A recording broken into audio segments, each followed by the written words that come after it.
The baby's breathing had changed. Parthenia stood over the mahogany cradle in the candlelit nursery, her dark hands folded at her waist, her face arranged in an expression of concern that had become as natural to her as breathing. Below her, swaddled in Irish linen worth more than her life, baby Edmund Thaddeus Blackridge III struggled for air that would not come.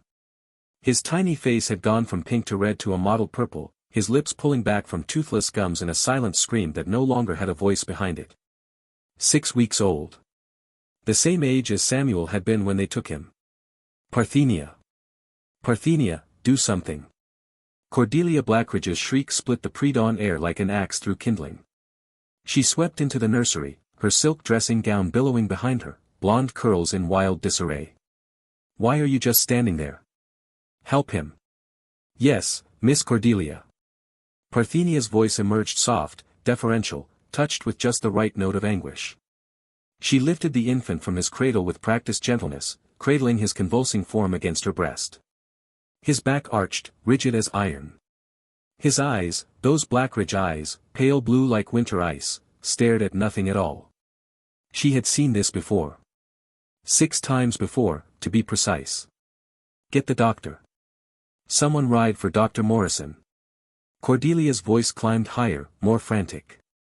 The sound of running feet thundered through Blackridge Manor, servants roused from their quarters, the overseer Gideon Marsh bellowing orders, house slaves scurrying like mice before a flood.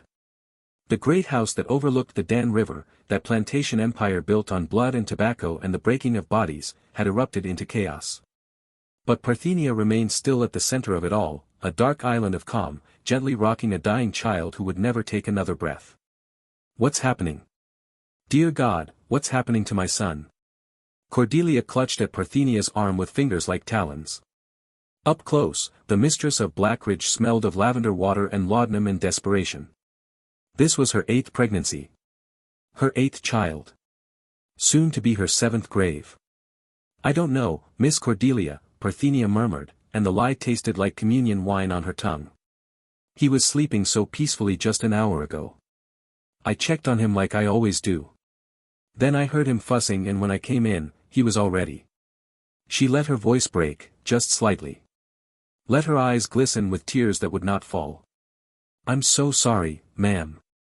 I'm so sorry. The baby's struggles weakened. Stopped. In her arms, Edmund became simply weight, simply absence. Cordelia's scream could have shattered the crystal chandelier in the grand foyer below. The sound brought Thaddeus Blackridge at a run, still in his nightshirt, his graying hair uncombed, his face pale as parchment in the candlelight. He was a tall man, broad-shouldered, with the kind of presence that filled a room and pressed down on everyone in it. But now, seeing his wife collapsed against the nursery wall, seeing Parthenia holding his motionless son, something crumbled in his expression. No, he said. Just that. No. Master Thaddeus, Parthenia began, but he crossed the room in 3 strides and took the baby from her arms. For a moment, she saw his hands tremble. Saw him look down at the small, still face. Saw the recognition settle over him like a burial shroud. Not again. But yes. Again. Send for Dr. Morrison anyway, Thaddeus said, his voice hollow. And Reverend Caldwell. Tell him. He stopped, swallowed. Tell him to bring his burial vestments. Another small coffin. His pale eyes lifted to Parthenia's face, searching for something, answers, perhaps, or comfort, or blame. You were with him? At the end? Yes, sir. I never left him. I have been watching over baby Edmund every night since he was born, just like you asked. And he seemed well. Before this? Yes, sir. Feeding good.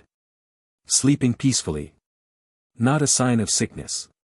The lies fell from her lips smooth as honey. She has practiced them so many times now. It came on so sudden, Master Thaddeus. Just like. She let the sentence die unfinished. Just like all the others. In the corner of the nursery, the wet nurse, a young woman named Delia from the quarters, sobbed into her apron. The house servants who had crowded into the doorway whispered prayers and made the sign of the cross. Someone said the word curse in a voice barely above a breath. Someone else said judgment. Parthenia kept her face blank, her eyes downcast, her hands folded. The perfect portrait of a faithful servant sharing in her master's grief. Inside, in that place she had learned to lock away behind her ribs, behind the mask of her face, she counted. 7. 7 small bodies in the Blackridge family cemetery on the hill overlooking the tobacco fields. 7 white marble headstones, each one carved with a cherub and a date of birth followed far too quickly by a date of death. 7 infant souls were sent out of this world before they could draw enough breath to know what legacy of cruelty they had been born to inherit. 7 for 3. It still wasn't enough. The household swirled around her in organized chaos. Dr. Morrison arrived within the hour, though there was nothing he could do but confirm what everyone already knew. Death by unknown cause, possibly the same affliction that had taken the others. Bad air, perhaps, from the river marshes. Or weak blood in the Blackridge line. Or the judgment of God upon a house built on sin. Parthenia listened to the theories, the speculation, the desperate attempts to make sense of senseless tragedy. No one looked at her. No one ever looked at her, not really. She was furniture, landscape, part of the unchanging backdrop of plantation life. The midwife who delivered the babies. The nursemaid who tended them. The faithful servant who wept when they died. Invisible. Trusted. Indispensable. By noon, Edmund had been laid out in the small parlor where each of his siblings had lain before him. By evening, Cordelia had taken to her bed under heavy sedation, her wails echoing through the manor's halls. By nightfall, Thaddeus had locked himself in his study with a bottle of Kentucky bourbon and his father's pistol, though he lacked the courage, or perhaps the desperation, to use it. And Parthenia returned to the nursery to prepare it for cleaning, as she always did. The cradle sat empty now, its linen stripped away. The room smelled of beeswax candles and something else, something faint and acrid that would fade by morning. She moved through the space slowly, methodically, checking that nothing had been left behind that shouldn't be found. The small brown bottle in her apron pocket felt warm against her hip, its contents nearly depleted now. She would need to make more soon, if there was to be a next time. There was always a next time with people like the Blackridges. They bred like rabbits, desperate to produce an heir that would live long enough to inherit their kingdom of misery. Parthenia stopped beside the cradle, her fingertips resting on its polished edge. In the low light, she could almost see other faces superimposed over Edmund's memory. Grace, with her bright eyes and her mother's cheekbones. Samuel, with his gap-toothed smile and his father's gentle hands. Mercy, who had barely lived long enough to have a face of Parthenia could remember clearly. All gone. Sold. Scattered to the winds of commerce and cruelty 4 years ago this past March. Her lips moved, forming a name in the silence. Samuel, she whispered to the empty cradle. Mama got another one for you, baby. Mama's keeping count. Somewhere in the house, Cordelia Blackridge wailed like a banshee. Somewhere in the study, Thaddeus Blackridge poured another drink with shaking hands. Somewhere in the quarters, the other enslaved people of Blackridge Plantation whispered about curses and haunts and the terrible luck that had befallen the master's house. But here in the nursery, Parthenia stood alone with her secrets and her grief and her terrible, methodical satisfaction. 7 down. And if God was merciful, or perhaps if he was just, there would be more to come. She turned from the cradle and walked from the room without looking back, her footsteps silent on the imported Turkish carpet, a ghost haunting a house that was already thick with ghosts. Outside, dawn was breaking over the Dan River, painting the Virginia sky in shades of blood and gold. If you're enjoying this dark tale from history's shadows, subscribe to stay with us through more macabre stories. Drop a comment below telling us what you think happened next. 4 years earlier, the road to Blackridge had been lined with dogwood trees in full bloom. Parthenia remembered that detail with painful clarity, how the white petals had drifted through the air like snow in April, catching in her daughter's dark curls as the wagon rumbled along the rutted path from the auction block in Halifax County. Grace had been 8 years old then, sitting pressed against her mother's side, her thin arms wrapped around 5-year-old Samuel. And in Parthenia's lap, baby Mercy had nursed contentedly, oblivious to the fact that their entire world had just shifted on its axis once again. Mama, is this where we're gonna live? Grace had asked, her voice small but hopeful. Always hopeful, that child. It was a trait that broke Parthenia's heart daily. For a time, baby. For a time. The wagon driver, A free black man named Amos who worked for the Blackridge estate, had glanced back at them with something like pity in his eyes. "Master Thaddeus, he paid good money for you, woman. Said you're the finest midwife in 3 counties. That true?" "I know my work," Parthenia replied quietly. It wasn't pride, just fact. Her own mother had been a midwife, and her grandmother before that. The knowledge had been passed down like a precious inheritance, the only kind of wealth enslaved women were permitted to accumulate. She knew herbs and tinctures, knew how to turn a breech baby, knew how to stop bleeding and bring down fevers. She had brought perhaps 200 babies into the world over her 31 years, and lost only a handful. Her hands were gifted. Everyone said so. "Mistress Cordelia, she's desperate," Amos had continued, his voice dropping lower. "Lost 2 babies already. Stillborn, both of them. She's been crying for months now, saying she needs the best midwife in Virginia, someone who can make sure the next one lives. Master Thaddeus, he searched everywhere. That's why he paid a premium for you. $700, I heard. $700. The price of her body, her skill, her children's future." Parthenia had held Mercy closer and said nothing.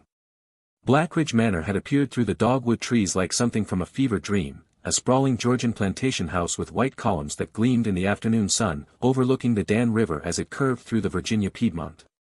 Tobacco fields stretched in every direction, the plants just beginning to show their spring growth. And everywhere, bent backs in the fields, the crack of the overseer's whip carrying on the wind, the eternal machinery of cultivation and cruelty grinding on. But the house itself was beautiful. Parthenia could admit that, even now. 3 stories of whitewashed brick, with black shutters and a wraparound veranda. Formal gardens that some enslaved gardeners kept immaculate.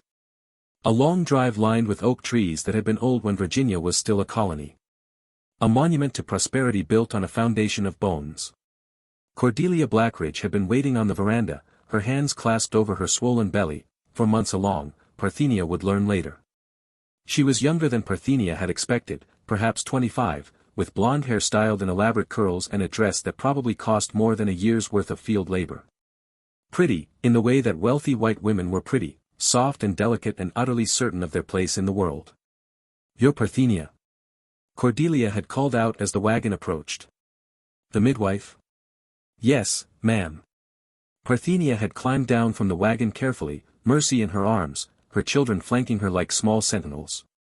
Cordelia's eyes had swept over them with casual assessment, the way one might examine livestock. "My husband said you had children. I suppose they'll have to stay in the quarters with the others. How old is the baby?" 3 months, ma'am. Still nursing. Well, that's inconvenient. Cordelia had frowned, one hand moving in small circles over her belly. "But I suppose it can't be helped. You'll have primary responsibility for me during this pregnancy, and then for the baby when it comes. I want you available at all hours. My previous midwife was useless, let both my babies die before they could even take a breath. That won't happen again, will it?" The threat had been implicit but unmistakable. "No, ma'am. I'll do everything in my power to bring your baby into this world healthy and strong." "Good." Cordelia had smiled then, but it hadn't reached her eyes. "Amos, show her to cabin 12. It's near the main house so I can call for her easily. And Parthenia? I expect you to begin attending me immediately. Come to the house after you've settled your children." The way she had said that last word, as if it left a bad taste in her mouth. The cabin had been better than some Parthenia had known, 2 rooms instead of 1, a real wooden floor instead of packed dirt, a small hearth for cooking and warmth. She had arranged their few possessions quickly, Grace helping to lay out their bedding while Samuel explored every corner with the boundless energy of a 5-year-old boy. "Mama, there's a window," he exclaimed, as if glass panes were a miracle. Perhaps, in their world, they were. "Don't touch it, baby. We got to keep everything nice here." That first evening, after she had fed and settled the children, Parthenia had reported to the main house. A house slave named Cleo, an older woman with gray in her hair and wisdom in her eyes, had led her through the servants' entrance and up the back stairs to Cordelia's chambers. A word of advice, Cleo had whispered as they climbed. "The mistress, she's particular. Don't speak unless spoken to. Don't look her in the eye too direct. And don't never, ever suggest she's doing anything wrong with her health or the baby. The last girl who did that got 20 lashes and sold downriver. Parthenia had nodded, filing the information away. Cordelia's bedroom had been enormous, decorated in shades of rose and cream, with a four-poster bed large enough to sleep 6 people. The mistress had been reclining on a fainting couch, one hand pressed dramatically to her forehead.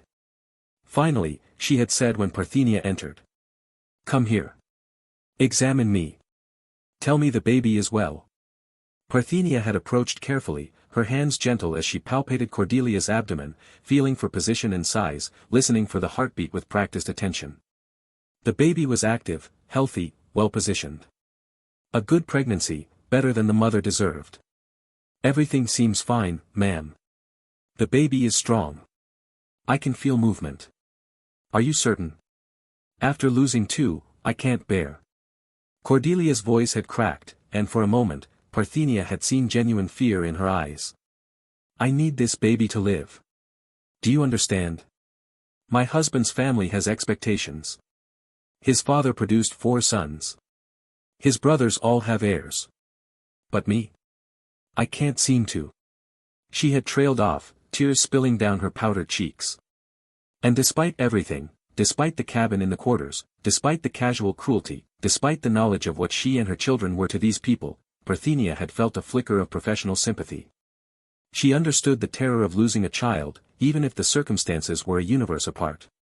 "I'll take good care of you, Miss Cordelia. And your baby." Over the following months, that promise had been kept. Parthenia had attended Cordelia daily, preparing strengthening teas, massaging her swollen ankles, monitoring every aspect of the pregnancy with meticulous care. She had moved through the manor house with quiet efficiency, becoming a familiar presence to the other servants, learning the rhythms and routines of Blackridge. And in the evenings, she had returned to cabin 12, to her children. Those had been good months, in their way. Grace had been given light work in the main house, dusting, helping with laundry, and she had approached it with the same hopeful diligence she brought to everything. Samuel had been too young for field work, so he had run errands and helped in the stables, coming home each night smelling of horses and hay. And Mercy had grown fat and happy, learning to crawl, then to pull herself up on the cabin's simple furniture. Parthenia had let herself believe, just for a moment, that perhaps this place might be bearable. That perhaps here, her family might stay together. Master Thaddeus had rarely spoken to her directly in those early months, but she had seen him watching sometimes, observing her work with Cordelia, nodding with satisfaction when his wife reported improvement. He was a man who valued competence, who understood the worth of skilled labor even when that labor came wrapped in dark skin. "You're doing well," he had told Parthenia once, in passing. "Keep my wife and child safe, and you'll be treated fairly here." Fairly. The word meant different things to different people. In November of 1850, Parthenia had delivered Cordelia's 3rd child, a healthy boy with his father's dark hair and his mother's pale eyes. The labor had been long but uncomplicated, and when the baby had emerged squalling into the world, Cordelia had wept with relief and joy. "He's perfect," she had whispered, holding her son for the first time. "Thaddeus, look at him. He's perfect." Thanks to Parthenia, Thaddeus had said, and there had been genuine gratitude in his voice. "You've earned your keep, girl. This child will carry our family's name forward." They had named him Thaddeus Jr. Young Master Thaddeus, the heir to Blackridge, born healthy and strong with no complications, no signs of the curse that had claimed his siblings. Parthenia had been given a new dress as reward, calico, nothing fine, but new. And for one night, Master Thaddeus had sent sweet potatoes and pork down to the quarters as a celebration, a rare gesture of generosity. In cabin 12, Parthenia had held her own children close that night, Grace and Samuel and Mercy, and thanked God that they were together, that they were safe, that perhaps here at Blackridge they might have something resembling stability. She had allowed herself to hope. It was the last time she would make that mistake. Because 3 months later, on a cold March morning when ice still clung to the edges of the Dan River, a horse trader named Silas Cromwell had ridden up the long drive to Blackridge Manor with a wagon and a bill of sale. And Parthenia's world had shattered like glass. But she didn't know that yet. Not on that November evening when young Master Thaddeus had been born. Not when she had cleaned and swaddled him, placing him in his mother's arms with a professional satisfaction in work well done. Not when she had walked back to cabin 12 through the November darkness, past the dogwood trees that would bloom again come spring, past the fields that would soon be planted with next year's tobacco. Not when she had kissed her children's foreheads and whispered that everything would be all right, that Mama's skill would keep them safe, that as long as she was valuable to the Blackridges, they were valuable too. She had believed it then, with the faith of a woman who had seen small miracles happen in birthing rooms, who had coaxed life from the edge of death more times than she could count. She had believed her hands could protect them. She had been wrong. March came to Blackridge Plantation with frost still clinging to the morning grass and ice rimming the water troughs in the quarters.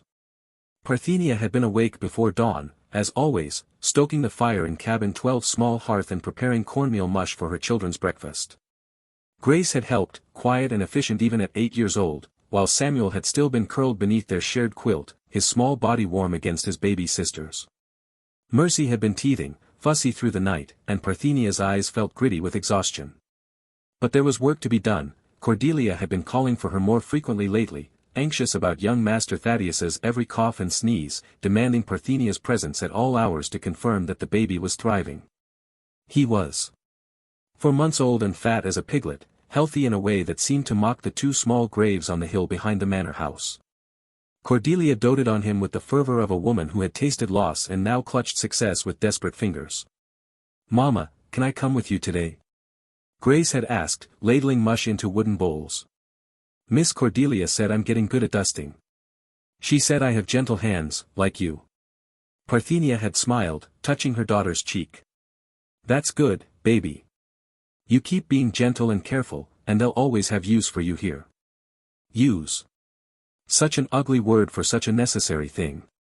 She had been reaching for her shawl when she heard it, the sound of hoofbeats on the frozen ground, the jingle of harness, the low rumble of men's voices carrying across the morning air. Nothing unusual in that. Traders and visitors came to Blackridge regularly. But something in the tone, in the particular cadence of those voices, had made the hair on the back of her neck stand up. "Grace, you watch Samuel and Mercy.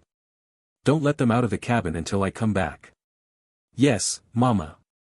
Parthenia had stepped outside into the gray dawn, wrapping her shawl tight against the cold. Other people were emerging from the quarters, field hands and house servants, everyone sensing that something was wrong in the way animals sense a coming storm.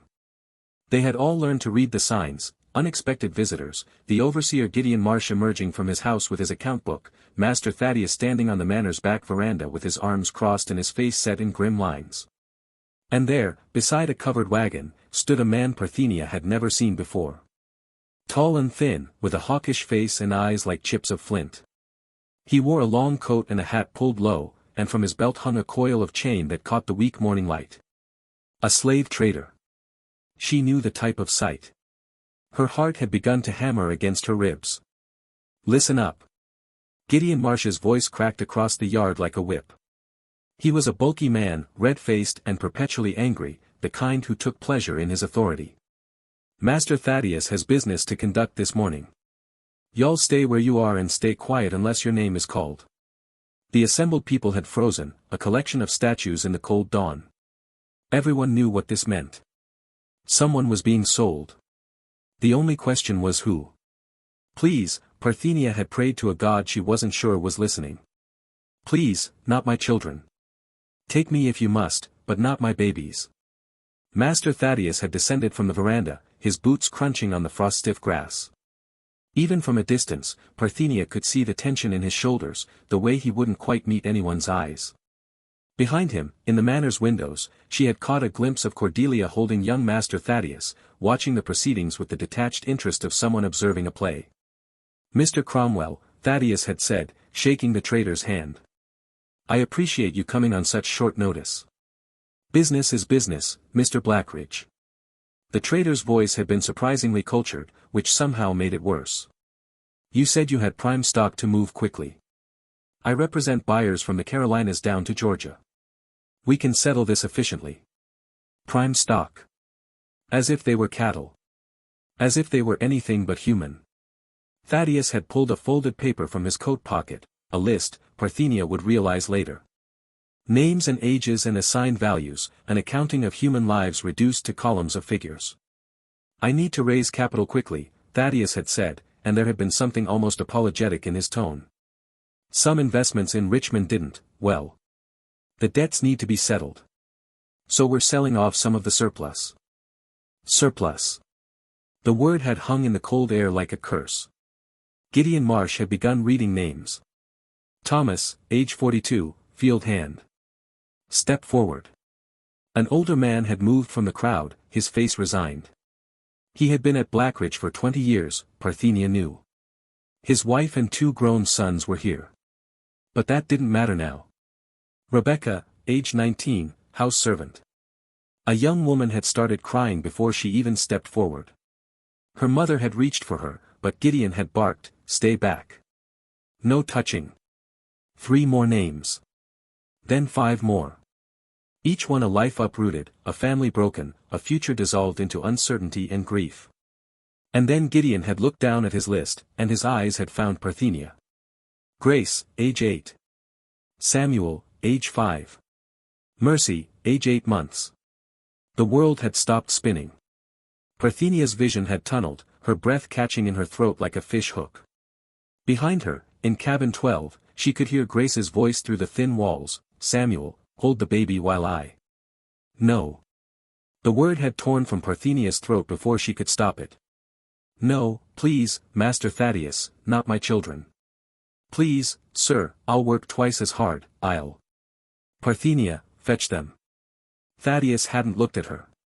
"Couldn't, perhaps. Don't make this more difficult than it needs to be. Please." She had dropped to her knees on the frozen ground, her hands clasped in supplication. "They're just babies. Grace, she's learning to work in the house, she'll be valuable to you soon.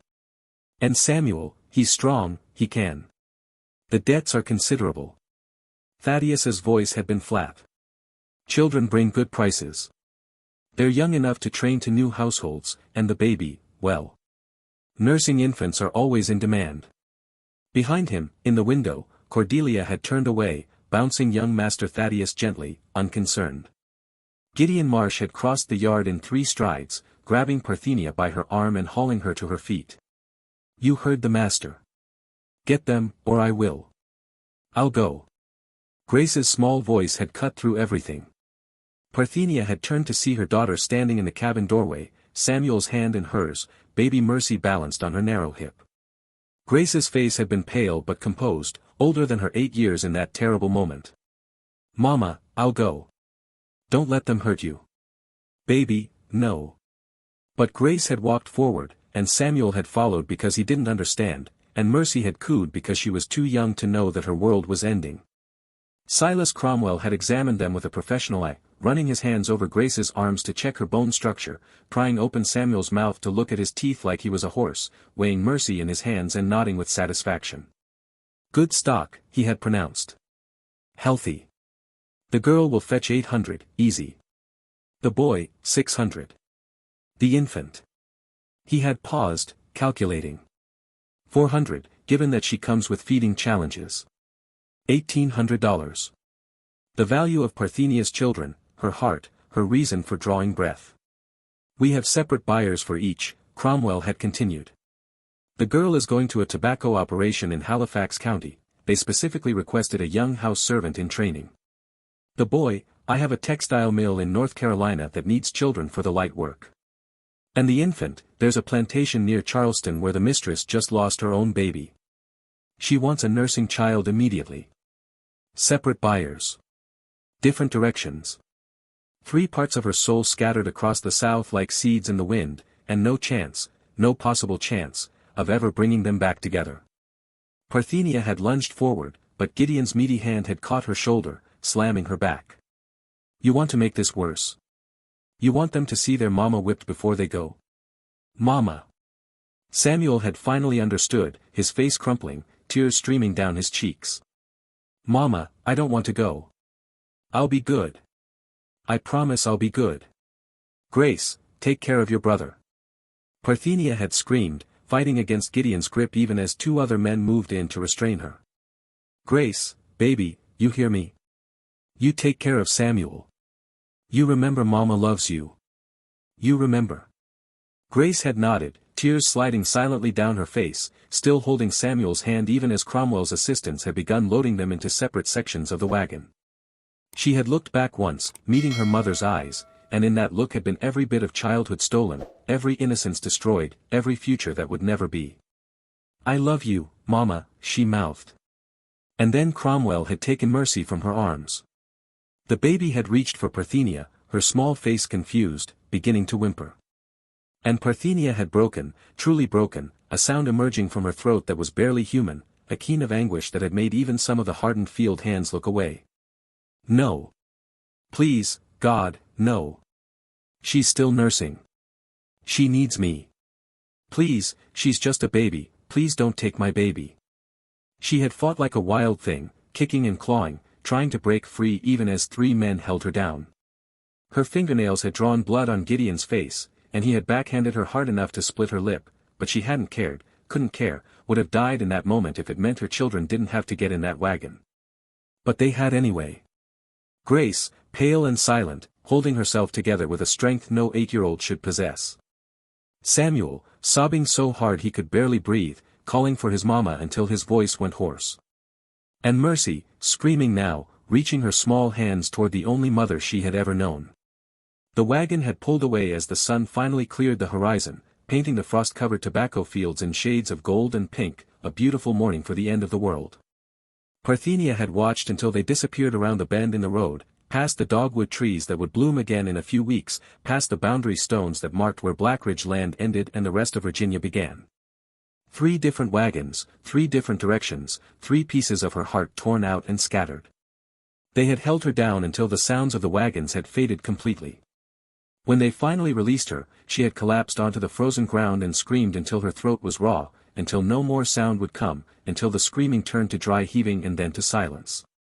A silence that lasted 3 days. She hadn't eaten. Hadn't spoken. Had barely moved from the floor of cabin 12, staring at the empty space where her children's bedding had been, where Samuel's few carved wooden toys still sat in a corner, where Grace's spare dress still hung on a peg. Other people from the quarters had tried to help, brought food she wouldn't eat, spoke words she couldn't hear. Cleo, the older house slave, had sat with her and held her hand and said nothing at all, which was the only comfort possible. On the 3rd day, Cordelia had sent Gideon to fetch her. "Mistress wants you at the house. Young Master Thaddeus has a cough." Parthenia had looked up at him with eyes that felt like holes burned in her skull. Her voice, when it finally emerged, had been a ruined whisper. "Let him die." Gideon had gone pale. "You don't mean that." But she had meant it. In that moment, she had meant it with every fiber of her being. They had dragged her to the main house anyway, forced her to wash her face, to change her dress, to present herself to Cordelia's chambers. And there, in that Roseanne cream-decorated room that smelled of lavender and luxury, Cordelia Blackridge had sat with her healthy, thriving son in her arms, looking at Parthenia with something like impatience. "Finally. I've been calling for you for days. Thaddeus has a little cough, and I need you to prepare one of your teas. The chamomile one you made before." Parthenia had stared at her. At this woman who had watched from her window while Parthenia's children were sold. Who had turned away without a flicker of concern. Who now held her own baby and demanded comfort and care as if the world hadn't just ended for someone standing 3 feet away from her. "Did you hear me, Parthenia? The chamomile tea." And Cordelia Blackridge had smiled, bouncing her baby gently, utterly oblivious or utterly indifferent, Parthenia would never know which. "I'm so glad those squalling pickaninnies are gone," Cordelia had said conversationally, adjusting young Thaddeus's blanket. "Honestly, I couldn't bear the sound of slave children crying anymore. It was keeping me up at night, making my nerves worse. Now maybe we can have some peace and quiet around here. Don't you think that's better? For everyone?" Something inside Parthenia had crystallized in that moment. Something cold and hard and unbreakable, like iron cooled in ice water. She had looked at Cordelia. At baby Thaddeus. At the comfortable room and the expensive furniture and the casual, careless cruelty that came as naturally to these people as breathing. And she smiled. "Yes, ma'am," Parthenia had said softly. "I'll get that tea for you right away. And anything else you or young Master Thaddeus might need. Anything at all." "Good. Cordelia had sighed with relief. I knew I could count on you. You're so capable, Parthenia. So loyal. What would we do without you? What indeed? Parthenia had walked from that room with her back straight and her face composed, had descended the back stairs past Cleo who had watched her with worried eyes, had walked across the yard where her children had been loaded into wagons 6 days before. And she had gone to the manor supply room where the lye for soap-making was kept, and she had stood there in the dimness, looking at the rows of bottles and tins and packets. Her hands, everyone said, were gifted. Her hands could bring life into the world, could ease suffering, could heal. But hands could do other things too. Parthenia had taken a small brown bottle from the shelf, one that had once held medicine but now sat empty. She had filled it carefully, precisely, with just enough lye solution to serve her purpose. Had stoppered it and tucked it into her apron pocket where it rested against her hip, warm and full of terrible promise. Then she had gathered chamomile and mint from the drying herbs, had prepared Cordelia's tea with the same meticulous care she brought to all her work, and had delivered it with a smile. Thank you, Parthenia, Cordelia had said. See. Everything is better now, isn't it? Yes, ma'am, Parthenia had replied. Everything is exactly as it should be.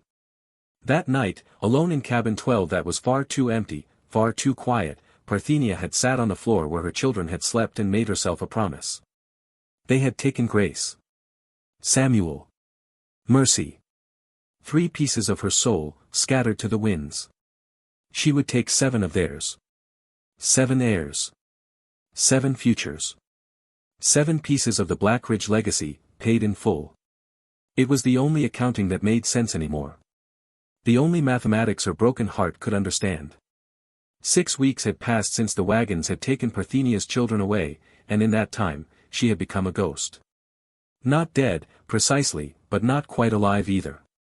She moved through Blackridge Manor and its grounds like a shadow, performing her duties with mechanical precision, speaking only when spoken to, eating just enough to maintain her strength.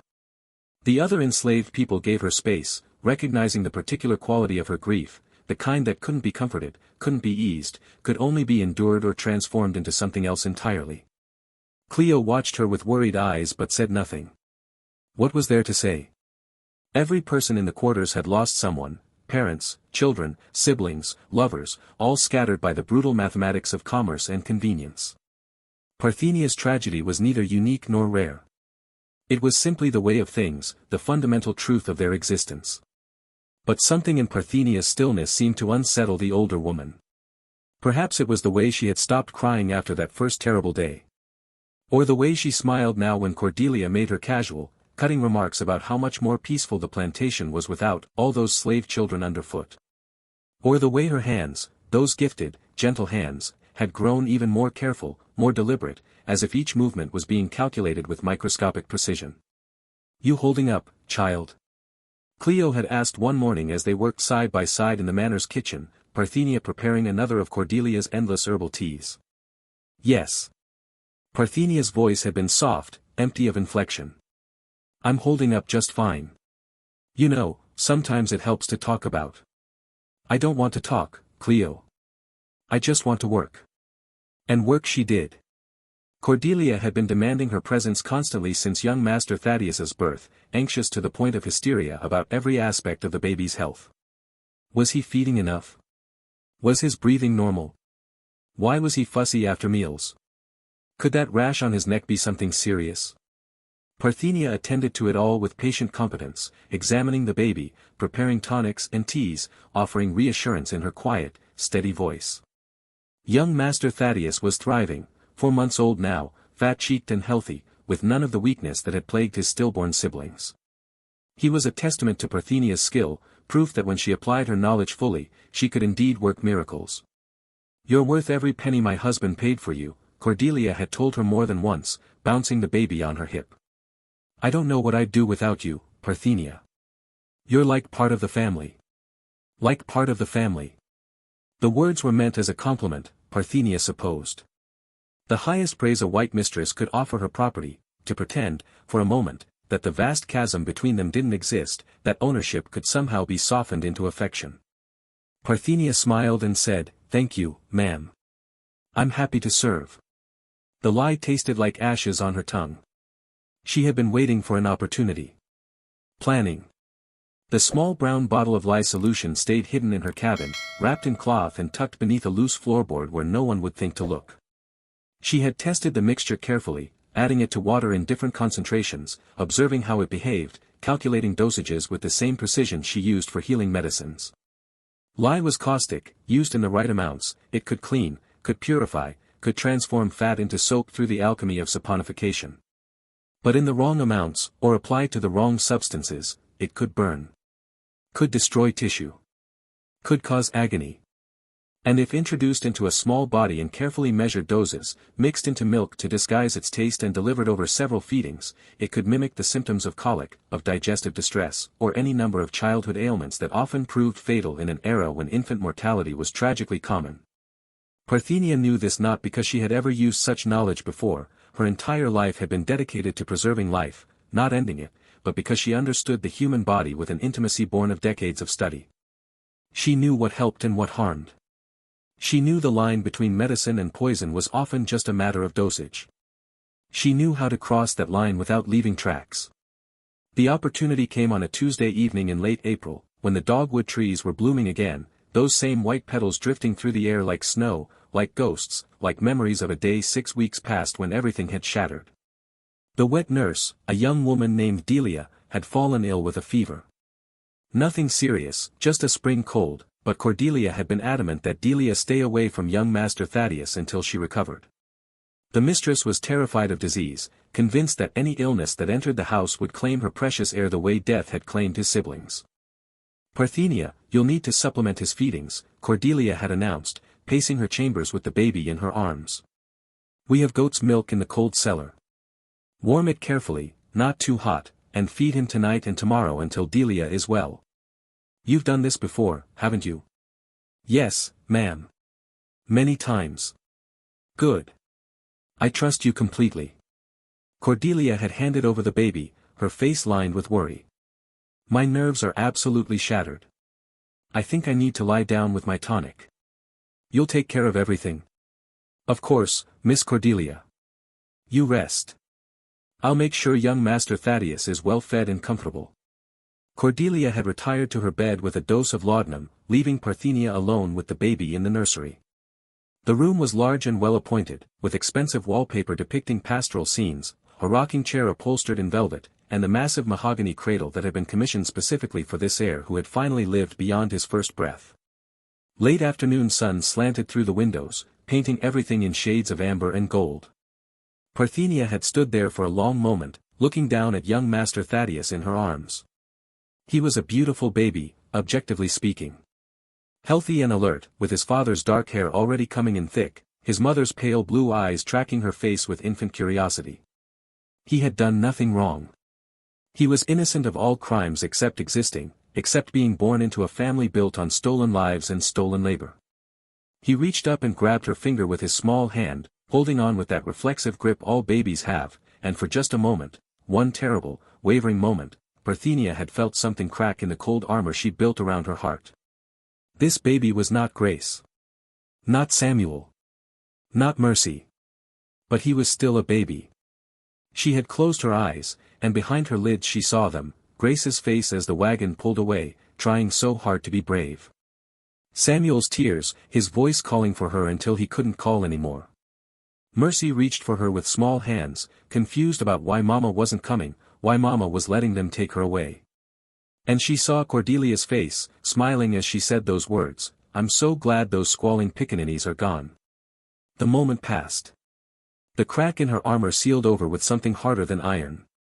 Parthenia opened her eyes and looked down at young Master Thaddeus Blackridge, heir to a kingdom of cruelty, future owner of human beings who would suffer as she suffered, who would watch their children sold as hers had been sold. I'm sorry, she whispered to him. And she was, in her way. Sorry that he had been born into this. Sorry that he would pay for his parents' sins. Sorry that the world was such that this was the only justice available to her. But sorrow wouldn't stop her hands.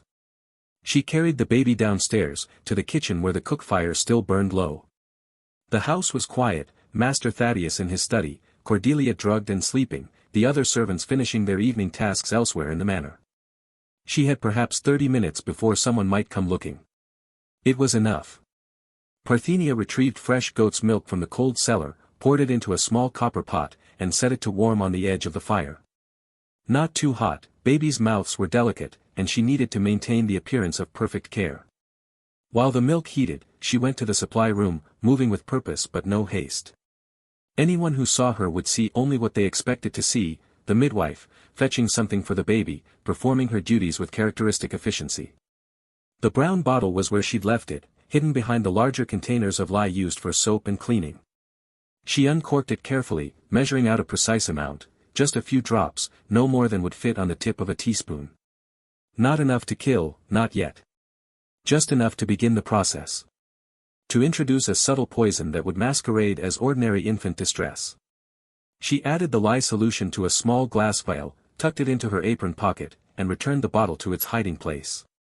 Then back to the kitchen, where the milk had reached the perfect temperature. Parthenia tested it against her wrist the way she'd done thousands of times before, feeling for that precise warmth that would comfort rather than burn. Then, moving with the practiced ease of someone who had nothing to hide, she added the contents of the vial to the milk and stirred it gently until no trace remained. The lye was odorless in such small quantities. Tasteless, or nearly so. The baby would drink without hesitation. She poured the milk into a nursing bottle, one of the newfangled inventions that wealthy families had begun using, with a rubber nipple that could be cleaned and reused. Young Master Thaddeus took to it eagerly, his small mouth working, his eyes drifting closed with contentment. "There now," Parthenia murmured, rocking him gently. "Drink it all down. That's a good boy."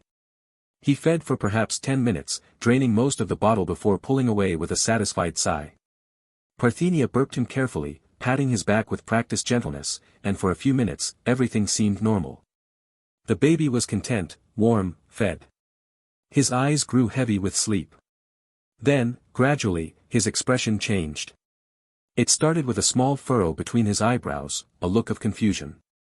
Then his mouth opened in a grimace, and a thin whine emerged, not quite a cry yet, but the prelude to one. His small body tensed, his legs pulling up toward his belly in the classic position of a baby in digestive distress. The lye was beginning to work, irritating the delicate tissues of his throat and stomach, causing pain that he was too young to understand, too young to escape from. The whine became a cry. Then a wail. Parthenia stood and began walking with him, bouncing him gently, shushing him with all the tenderness of an experienced nursemaid. To anyone who might hear, this was simply a fussy baby, perhaps dealing with gas or colic, common enough ailments that caused no alarm. "Poor baby," she murmured, her voice soothing even as she felt no soothing in her heart. "Your tummy hurts, doesn't it? It's all right. Parthenia's here. It'll pass." But it wouldn't pass, not really. The damage had been introduced.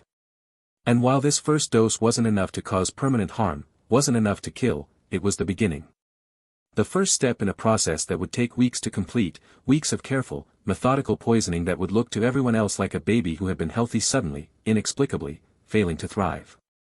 Young Master Thaddeus cried for nearly an hour, his small face red with distress, his body rigid with pain. Parthenia tended him through it all, walking the floors of the manor, humming old songs her own mother had sung, offering water and comfort that did nothing to ease the burning in his tiny stomach.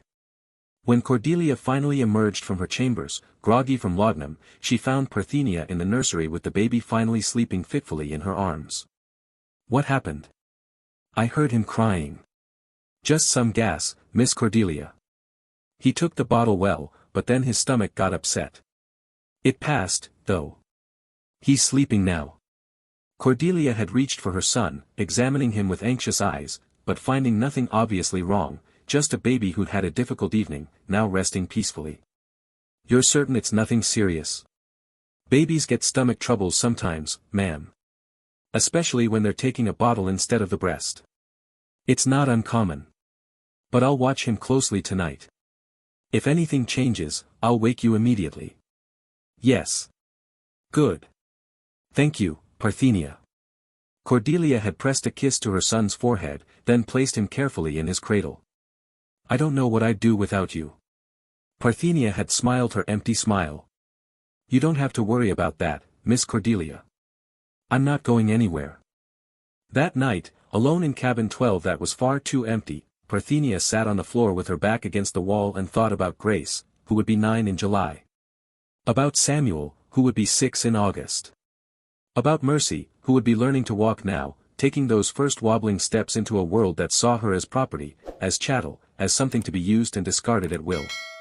She thought about young Master Thaddeus, sleeping fitfully in his expensive cradle, his small body dealing with a pain he couldn't understand. And she thought about the brown bottle hidden beneath the floorboards, still half full, waiting for the next opportunity. 6 more feedings, she calculated. Spread over 2 weeks, mixed with different carriers, milk, water, thin gruel, to avoid any obvious pattern. Each dose carefully measured, precisely administered, building slowly toward a conclusion that would seem inevitable, tragic, but ultimately explicable as one of those mysterious infant deaths that claim children even in the wealthiest families. The doctors would find nothing. The family would grieve. And Parthenia would stand beside Cordelia's bed, holding her hand, offering comfort, being the loyal servant everyone believed her to be. One down, she thought, though young Master Thaddeus wasn't dead yet. Wouldn't be for another 5 weeks, when his small body finally surrendered to the accumulated damage of poison administered with painstaking care. 6 more to go. The mathematics of revenge were simple, elegant, and balanced. 3 children taken from her. 7 children were taken from them. An accounting that honored the love she bore her babies and the rage she bore their destroyers. Parthenia closed her eyes and felt, for the first time since the wagons had pulled away, something like peace settled over her. Not happiness, she would never be happy again, she understood that with perfect clarity. But purpose. Direction. A reason to continue drawing breath in a world that had torn out her heart. Her hands had brought life into this world for 35 years. Now they would take it out, with the same careful precision, the same meticulous skill. Now they would balance the scales in the only way left to her. Outside, the dogwood petals continued to fall, white as snow, white as bone, white as the small marble headstones that would soon dot the Blackridge family cemetery on the hill. And in the manor house, in his mahogany cradle, young Master Thaddeus Blackridge slept and dreamed baby dreams, unaware that his death had already been written, was already unfolding with the inexorable certainty of tide in season. Parthenia sat in her empty cabin and waited for morning, for the next opportunity, for the slow justice that was all she had left. Her hands, everyone said, were gifted. They had no idea how right they were. Young Master Thaddeus Jr. died on a humid morning in late May, 6 weeks after his first supplemented feeding.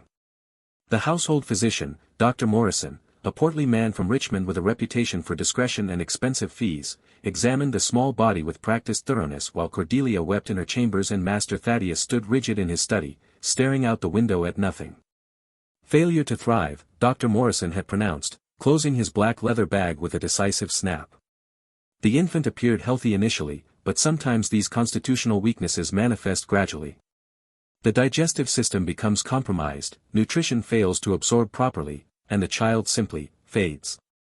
I've seen it before in families with a history of infant loss. There may be something in the bloodline.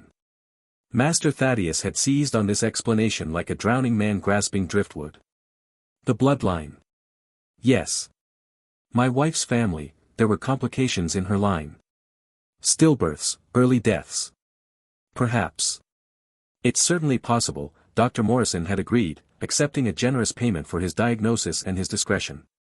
I would recommend Mrs. Blackridge rest for several months before attempting another pregnancy. Let her constitution recover. But Cordelia had been pregnant again within 4 months, driven by desperate need to produce an heir, to prove that she could create life that would endure. And once again, Parthenia had delivered a healthy baby, a girl this time, named Cordelia after her mother, with blonde wisps of hair and those same pale blue Blackridge eyes. And once again, Parthenia had waited for her opportunity. It came easier the second time. The household had accepted her as indispensable, trusted her with the most precious thing they possessed. When baby Cordelia developed colic at 3 weeks, no one questioned Parthenia's round-the-clock care. When she suggested supplementing feedings to help the infant gain weight, Cordelia had agreed immediately, grateful for any assistance. The brown bottle had been refilled, carefully, from the supply room stores. The dosages calculated with the same mathematical precision. And baby Cordelia had followed her brother into the small cemetery on the hill after 2 months of gradually declining health, despite, or perhaps because of, Parthenia's devoted attention. Dr. Morrison had returned, examined the second small body, and shaken his head gravely. The same affliction, I'm afraid. Clearly hereditary. Mrs. Blackridge, I must strongly advise against further pregnancies. The risk. But Cordelia had been pregnant again within 6 months. 3 years had passed since the wagons took Parthenia's children. 3 years of carefully measured vengeance, of methodical murder disguised as tragic misfortune. The brown bottle had been refilled and hidden and used and refilled again, its contents never questioned because no one thought to question the soap-making supplies, the cleaning solutions, the mundane household chemicals that had been part of plantation life since before Parthenia arrived. Baby Robert had been born in the winter of 1852, strong and healthy, with his father's dark hair and his mother's delicate features. He had lived for 5 weeks before succumbing to what Dr. Morrison called the same constitutional weakness that had claimed his siblings. By then, Cordelia had begun to unravel. She had taken to her bed for weeks after Robert's death, refusing food, speaking in whispers about curses and divine judgment. She had accused the house servants of bringing evil into the manor, had demanded the burning of sage and the hiring of a minister to bless every room. Master Thaddeus had grown gaunt and hollow-eyed, drinking more frequently, riding out to the tobacco fields less often, spending long hours in his study with the door locked and a pistol on his desk. The enslaved people of Blackridge whispered among themselves. Some said the manor was haunted by the ghosts of stillborn babies. Others claimed it was God's punishment for some sin committed by the Blackridge family. A few, very few, looked at Parthenia with something like speculation in their eyes, but even they couldn't quite bring themselves to voice suspicion. After all, what slave would dare to kill their master's children? What possible motive could Parthenia have, when she seemed to grieve each death as deeply as the parents themselves? Cleo had tried to speak with her once, after baby Robert's funeral. Child, you are spending too much time in that house of death. It's not healthy, being so close to all that sorrow. Parthenia had been washing her hands, she washed them frequently now, methodically, as if trying to cleanse something that couldn't be reached by soap and water alone. Miss Cordelia needs me. She depends on me. That woman's grief is like poison. It'll seep into you if you're not careful. I know all about poison, Cleo. Parthenia had dried her hands slowly, deliberately. I know exactly how it works. The older woman had studied her for a long moment, her weathered face unreadable. Then she nodded once and walked away, and never spoke of it again. In the spring of 1853, Cordelia delivered twins, 2 girls, Mary and Martha, small but healthy, born 3 weeks early but vigorous despite their size. For a brief moment, the household had allowed itself to hope. Perhaps twins meant the curse was broken. Perhaps having 2 would mean at least one would survive. Parthenia had tended them both with equal care, her hands gentle as she bathed them, fed them, swaddled them in soft cloth. They were beautiful babies, identical except for a small birthmark on Martha's left shoulder. They made the cooing sounds all infants make, grasped her fingers with their tiny hands, gazed up at her with eyes that couldn't yet focus properly. She had poisoned them both within 3 weeks of their birth. The dosages had to be adjusted for their smaller size, calculated carefully to account for their weight and the fact that they were sharing feedings from the same bottles. Parthenia had been meticulous, precise, leaving nothing to chance. When they began to sicken simultaneously, Dr. Morrison had attributed it to a shared constitutional weakness amplified by their twin nature, as if being born together had somehow doubled their vulnerability. They had died within hours of each other on a cold February morning, and Cordelia's screams had echoed through the manor for 3 days straight. After that, Master Thaddeus had brought in specialists, a doctor from the University of Virginia, another from Philadelphia, even a woman who claimed to be a spiritualist and could commune with the dead. They had examined the manor's air, tested the water from the well, and analyzed the soil around the foundation. They had questioned the servants, reviewed Cordelia's medical history, and studied the family genealogy for patterns of hereditary disease. They had found nothing conclusive. Bad air from the Dan River marshes, perhaps. Weak blood in the Blackridge line. The mysterious hand of Providence. A mother's constitution worn down by repeated pregnancies and losses. The explanations multiplied and contradicted each other, but none came close to the truth. Because none of them thought to question Parthenia. Why would they? She was the one constant in every tragedy, yes, but as a source of comfort, not cause. She had delivered each baby successfully. Had tended them with devotion. Had wept when they died. The slaves who worked in the house testified to her dedication, her skill, her genuine sorrow at each loss. And besides, as Master Thaddeus had said to Dr. Morrison after the twins' deaths, what possible reason would she have? We've treated her well. She's valuable to us. She knows that. Valuable. That word again, as if fair treatment and value could somehow compensate for children sold away, for a family destroyed, for a grief so profound it had curdled into something cold and patient and methodical. In the summer of 1853, Cordelia had conceived again despite Dr. Morrison's warnings. She was 31 years old now, aged beyond her years by repeated pregnancy and loss, her blonde hair streaked with premature gray, her face drawn and haunted.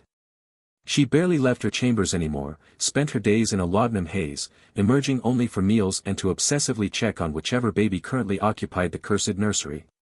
Baby William had been born in March of 1854, and he had been the strongest of all, 10 pounds at birth, with a lusty cry that suggested vigor and health. Master Thaddeus had dared to smile at his son's birth, had passed out cigars to his overseer and the few neighbors who still visited Blackridge despite its reputation for tragedy. This one will live, he had declared, holding William in his arms with a fierceness that was almost desperate. I can feel it. This one is different. Parthenia had stood nearby, her face arranged in an expression of hopeful agreement, and said nothing. Baby William had lasted 6 weeks. By then, Parthenia's technique had been refined to an art form. She knew precisely how much lye to use, how to space the feedings, how to vary the delivery method so no pattern would emerge. She knew when to express concern about the baby's symptoms and when to offer reassurance. She knew how to play the role of devoted nursemaid so perfectly that even she sometimes forgot she was playing a role at all. The brown bottle had been replaced 3 times now, always carefully, always from the supply room where no one tracked how much lye was used because the house slaves went through it constantly for soap making and cleaning. She had developed a system, refill the bottle after dark, when the house was quiet and the other servants were in their quarters. Hide it in a different location each time, wrapped in cloth, tucked into spaces where no one else had reason to look. And always, always, maintain the mask. The gentle voice. The downcast eyes. The perfect subservience that rendered her invisible even as she moved through the manor house like death itself. When baby William died in his sleep one humid April night, his small face twisted in a final grimace of pain, Cordelia had attempted to throw herself from her second-story window. Master Thaddeus had stopped her, but only barely, and afterward she had been confined to her chambers under sedation, watched constantly by house servants who had been instructed to prevent any further suicide attempts. 6 children, Thaddeus had said to Parthenia as they stood together in the nursery after William's body had been removed. His voice had been hollow, scraped clean of emotion. 6 healthy births. 6 deaths. What kind of God allows this? Parthenia had wanted to laugh. To scream. To ask him what kind of God allowed children to be sold away from their mothers, allowed families to be torn apart over gambling debts, allowed human beings to be bought and sold like livestock. Instead, she had said softly, I don't know, Master Thaddeus. It's a terrible burden for you and Miss Cordelia to bear. He had looked at her then, really looked at her, and for a moment something like suspicion had flickered in his eyes. But then it had faded, because the alternative, that this quiet, faithful woman who had served his family for 4 years might be systematically murdering his children, was simply too monstrous to contemplate. You've been a comfort to us, he had said finally. Through all of this. I want you to know. I appreciate your loyalty. Thank you, sir. He had left her alone in the nursery, and Parthenia had stood there in the silence, listening to Cordelia's muffled sobs from the chambers down the hall, feeling the weight of 6 small deaths pressing against her ribs. 6 for 3. She was ahead now, by the cold mathematics of revenge. But she wasn't finished. Because 2 weeks ago, Cordelia had discovered she was pregnant again. Her 9th pregnancy. Her 7th loss is still fresh. And despite Dr. Morrison's dire warnings, despite Master Thaddeus's pleas for her to rest, she had insisted on continuing. God will give me a living child, she had declared, her eyes fever-bright with desperation or madness or both. He has to. After everything we've suffered, he has to give us this. And so the cycle would begin again. Another baby. Another opportunity. Another small body in the cemetery on the hill. Parthenia thought about Grace, who would be 12 now. Old enough to work in the fields, to feel the weight of chains if she tried to run. About Samuel, who would be 9, possibly apprenticed to some trade, his childhood stolen for profit. About Mercy, who would be 4 years old, who might not even remember that she'd once had a mother who held her, who loved her, who would have died to keep her safe. She thought about the brown bottle, currently hidden in a hollowed-out space behind a loose brick in the supply room's wall, waiting to be filled again when the time came. And she thought about baby Edmund, who had been the 7th, who had died just 2 weeks ago with Parthenia holding him, counting his final breaths like a miser counting gold. 7 for 3. The debt was paid with interest. But Cordelia was pregnant again, and habits, especially habits of revenge, were hard to break. Parthenia had been doing this for so long now that she wasn't sure she remembered how to stop. The methodical planning, the careful execution, the perfect mask of grief and devotion, they had become as natural to her as breathing. More natural, perhaps, than mercy. She stood alone in the empty nursery, the mahogany cradle waiting like an open mouth, and wondered if this time would be different. If this time, she might let the baby live. If perhaps 7 deaths were enough to balance the scales, enough to honor her children's memory, enough to satisfy the cold rage that had sustained her through 4 years of careful, methodical murder. But then she remembered Cordelia's face as she'd watched Parthenia's children being loaded into wagons.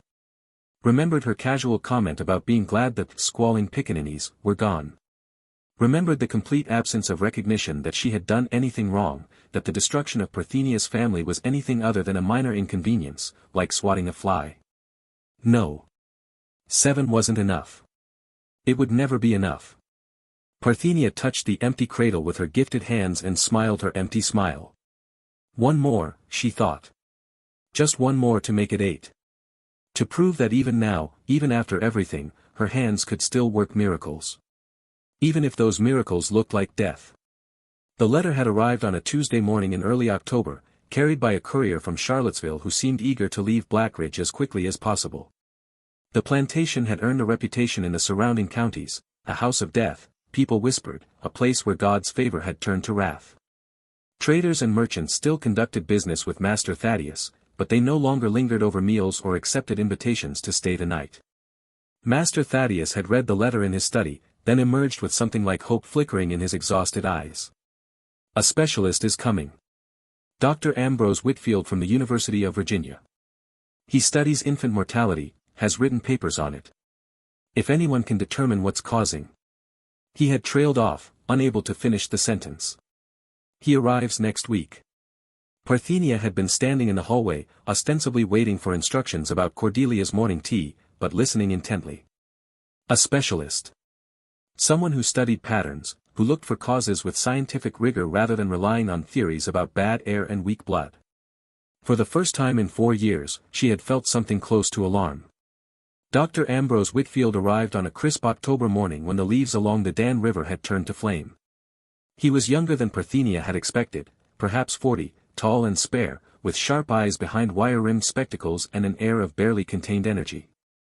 He carried multiple leather cases filled with instruments she'd never seen before, glass tubes and metal probes, journals filled with densely written notes, anatomical drawings of infant organs rendered in precise detail. Mr. Blackridge, Mrs. Blackridge. He had shaken their hands with brisk efficiency.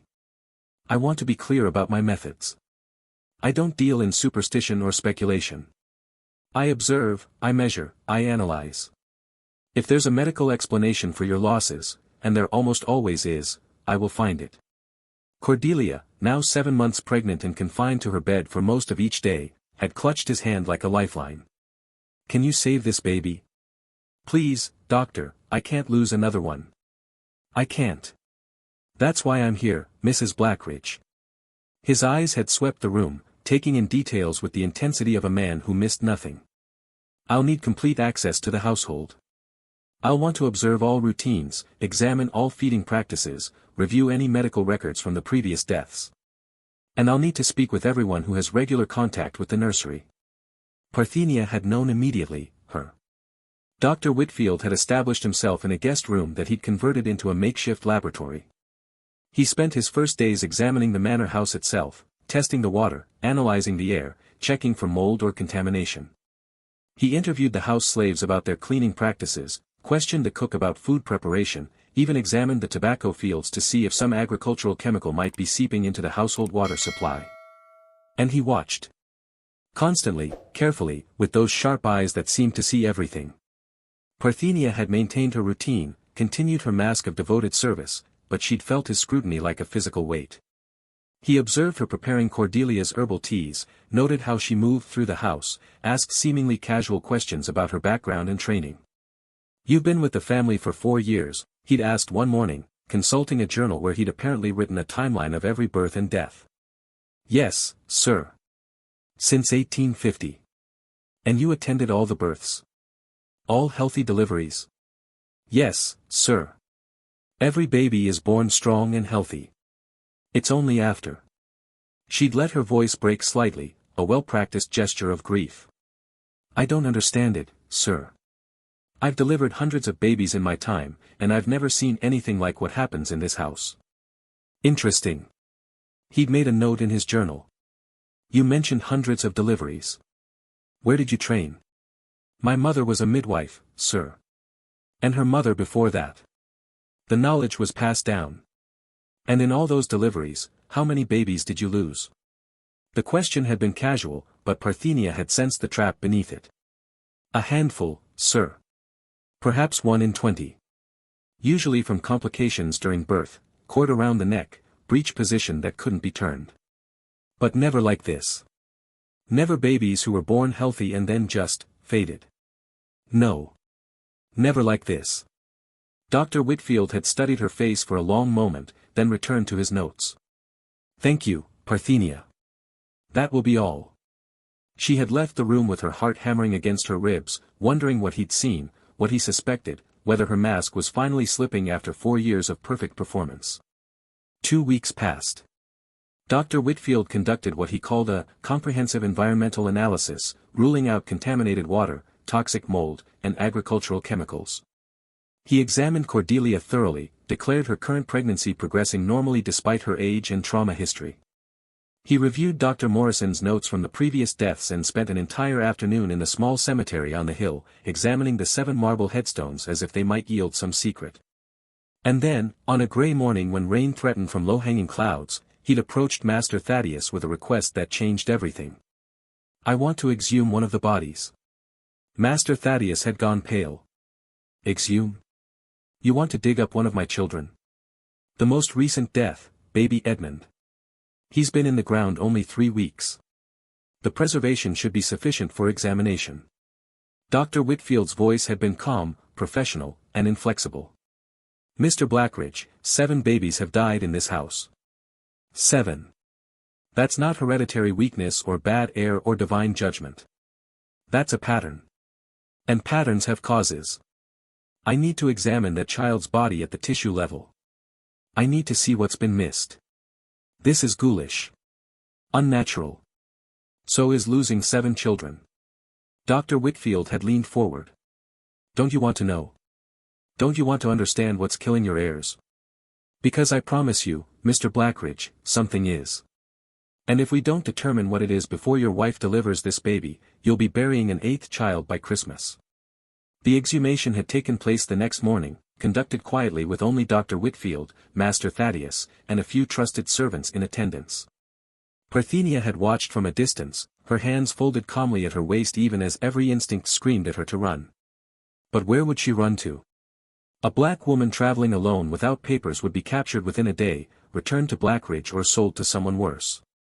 And even if she somehow escaped, her children were still out there somewhere, Grace in Halifax County, Samuel in North Carolina, Mercy near Charleston. She would never find them. Would never know if they were alive or dead, suffering or managing to survive. No. Running was impossible. All she could do was maintain her mask and hope that 3 weeks in the ground had erased the evidence of what she'd done. Dr. Whitfield had spent 2 days with baby Edmund's remains, working in his converted laboratory with the door locked, admitting no one. On the third day, he'd emerged with his face set in grim lines and had requested an immediate meeting with Master Thaddeus and the entire household staff. They had assembled in the manor's grand parlor, an unprecedented gathering of masters and slaves in the same room.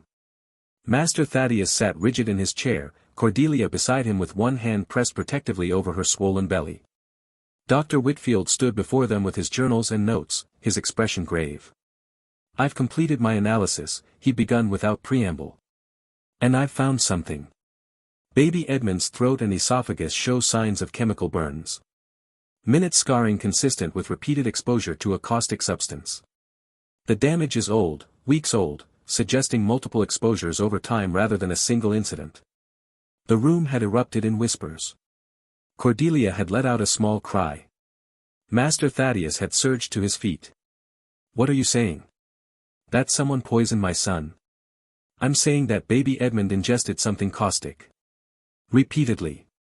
Something that burned his throat and stomach lining, that would have caused considerable pain, that ultimately compromised his ability to feed and digest properly." Dr. Whitfield's eyes had swept the assembled servants. "Someone in this household has been introducing poison into your children's feedings. Someone with regular access to the nursery. Someone trusted." Parthenia had felt every eye in the room turn toward her eventually, but she'd kept her face perfectly blank, her breathing steady.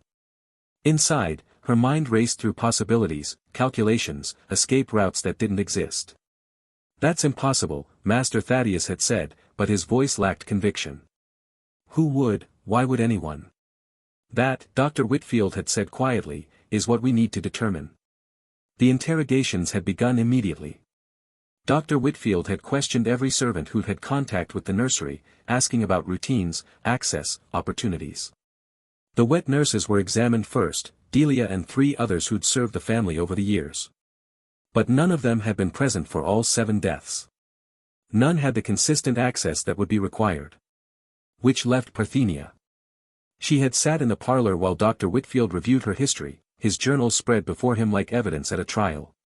Master Thaddeus and the overseer Gideon Marsh flanked her, while other servants watched from the doorway with expressions ranging from horror to something like vindication.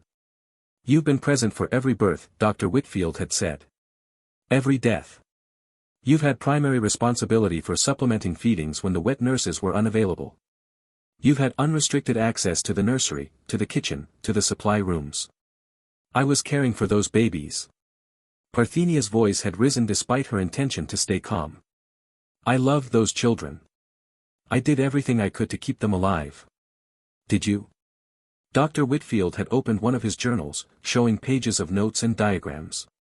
"Because I've been reviewing the patterns. Baby Thaddeus Jr., you supplemented his feedings for 3 nights before he began showing symptoms. Baby Cordelia, you were alone with her the night she first became ill. The twins, you fed them both the day they started to decline. Every single death, Parthenia, traces back to you. That's because I was their nursemaid. Of course I was with them. That was my job." She had looked desperately at Master Thaddeus. "Sir, you know me. You know I would never hurt a child. I've devoted my life to bringing babies into this world, not taking them out of it." "Then explain the burns in Edmund's throat."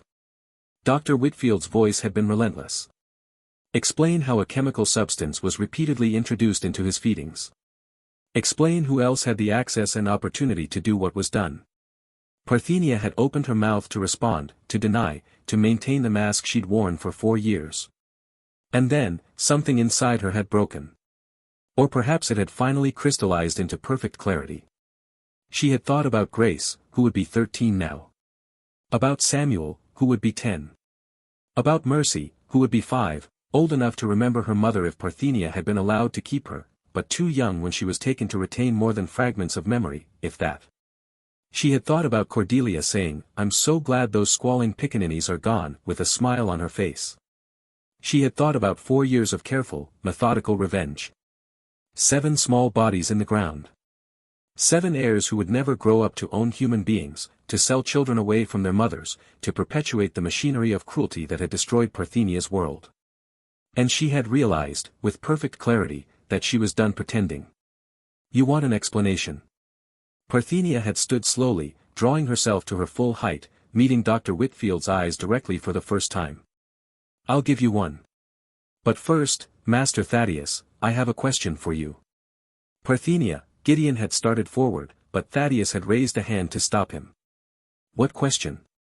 "Do you remember March of 1851? When the horse trader came? When you sold my children?" The color had drained from Thaddeus's face. In the doorway, some of the servants had gasped. Even Dr. Whitfield had looked taken aback. Grace was 8 years old, Parthenia had continued, her voice steady now, clear as glass. Samuel was 5. Mercy was 8 months and still nursing. You sold them separately. Different buyers. Different directions. I begged you not to. I got on my knees on that frozen ground and begged you, and you did it anyway. I had debts, Thaddeus had started, but Parthenia had cut him off. $1,800. That's what my children were worth to you. Enough to cover your gambling losses from Richmond. She had smiled then, and it was nothing like the empty smiles she'd worn for 4 years. This smile was full of teeth, full of rage, full of a bitter satisfaction that had been building for so long it felt like release. Your wife watched from the window. Watched me scream as they took my babies away. And do you know what she said to me the next day, when I came to care for your son? She said she was glad my squalling pickaninnies were gone. Said she couldn't bear the sound of slave children crying. Cordelia had made a small sound, her hand clutching her belly. Thaddeus had gone rigid, his face ashen. So yes, Dr. Whitfield. Parthenia had turned to face him fully. I poisoned your babies, Mrs. Blackridge. All 7 of them. With lye from the supply room, mixed into their milk, administered carefully over weeks so it would look like natural causes. And I would have kept going. I would have poisoned this one too, when it came. The room had exploded into chaos. Cordelia's screams. Gideon lunging forward to grab Parthenia's arms. Master Thaddeus shouting for someone to fetch the sheriff from Halifax County. Servants crying out in horror or shock or, in a few cases, something that might have been grim satisfaction. But Parthenia had remained calm, almost serene, as they bound her wrists with rope. She had said what needed to be said. Had finally, after 4 years of silence and masks and careful lies, spoken her truth. 7 for 3, she had said quietly, looking at Cordelia's tear-stained face. You took 3 from me. I took 7 from you. And it still isn't equal, Mrs. Blackridge. It will never be equal. Because I knew my children's names. I held them. I loved them. But you? You would have forgotten their faces by now if I hadn't made sure they kept dying. You monster. Cordelia had shrieked. You evil, wicked. No, ma'am. Parthenia's voice had been soft but unshakable. Evil came long before me. I'm just what your evil created. I'm what happens when you take everything from someone and then expect them to smile and say, thank you. They had dragged her from the parlor, down the back stairs, across the yard toward a small building that served as a holding cell for enslaved people awaiting punishment. Behind her, she could hear Cordelia's wails, could hear Master Thaddeus ordering someone to ride for the sheriff, could hear Dr. Whitfield's calm voice suggesting that Mrs. Blackridge be sedated before the shock sent her into premature labor. And Parthenia had walked between her captors with her head high, feeling for the first time in 4 years something like freedom. Not physical freedom, she knew what awaited her. A trial, probably, though enslaved people were rarely afforded such niceties. More likely, a swift execution designed to terrify the other slaves into obedience. Hanging, perhaps, or burning. Something public and terrible, a warning about what happened to those who raised their hands against their masters. But she had told the truth. Had spoken the names of her children aloud in that parlor, had made their existence real to people who had seen them as nothing more than movable property. Had forced Thaddeus and Cordelia to confront what their casual cruelty had created.